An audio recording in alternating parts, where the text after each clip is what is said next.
Gentleman from California. Mr. Speaker, at this time I'm very happy to yield 4 minutes, which I hope he will fill, to the gentleman from Indianapolis, my good friend Mr. Burton. Gentleman is recognized for 4 minutes. I thank the gentleman for yielding, and I just want to say to Mr. Kucinich and to all the previous speakers, I agree with most of what I've heard today, except the way we get there. I don't think anybody in the House or the Senate wants the auto industry and related industries to collapse. Nobody wants that. The question is, how do we get to a solution that's workable, that will work over the long term? You know, just a few months ago, or a few weeks ago, we passed the TARP bill.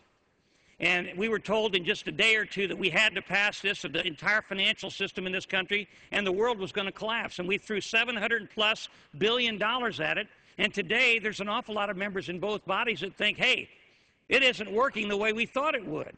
Things have gone south in a lot of areas, and we should have thought about this a little more carefully. Now, I had the mayor of Marion, Indiana, and a lot of GM executives come in to see me last week, and they told me that in Marion, Indiana, they would lose $5 million in tax revenue if these companies go under, and they would have to lay off firemen and policemen and other civil employees. Nobody wants that to happen. But how do we solve the problem long term? And my concern is we're throwing $15 billion at this right now without a solution. We're going to have these people come to the conference table after we give them $15 billion, just like we gave the $700 billion a few weeks ago in the TARP plan. And we're going to say, now go solve the problem and come up with an answer. We need to have these answers first and then give them the money. I don't mind staying here through Christmas and New Year's to find a solution to save the automobile industry and the related industries. But this isn't the way, in my opinion, to do that. Now, you know, Senator Corcoran in the other body, Senator Corcoran said, here's the way that we ought to solve the problem, and I'd like to read this to my colleagues. He said, number one, the manufacturers should give existing bondholders 30 cents on the dollar to help reduce their overall debt. Right now, they'd only get 13 cents on the dollar. So 30 cents on the dollar would make them happy, and they would agree to that. And Senator Corcoran said this ought to be one of the things that's in the plan. Second, he said wages should immediately come in line with the transplant companies. And I think everybody that thinks about this realizes that if your cost of doing business is not competitive with your opposition, you're not. So that's an essential thing, in my opinion. Third, the UAW should take half of GM's payment in the Voluntary Employees Beneficiary Association in GM stock.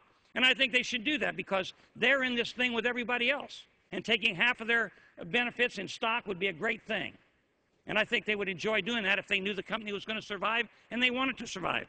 And finally, the Jobs Bank program should be eliminated. He said if you had these 4 things as a starting point, we could get on with the business of solving this problem. Now, at the hearing in the Senate Banking Committee the other day, Mark Zandi, who is the chief economist and co-founder of Moody's Economic Guide, testified, under the most likely outlook for the economy and the auto industry, the restructuring plans in which the big three have requested $35 billion in loans, at that time it was $34 billion, will not be sufficient for them to avoid bankruptcy at the same point in the next 2 years. They would ultimately need another $75 to $125 billion to avoid bankruptcy.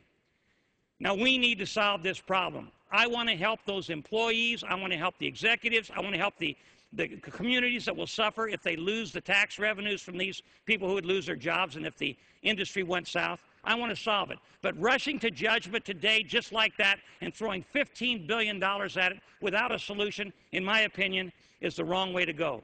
So I'd just like to say to my colleagues, if you really want to solve this problem long term, let's don't rush to judgment today. Let's stick around here a few more days and work this out so we can really solve the problem long term so the industry can survive. I yield back the balance of my time.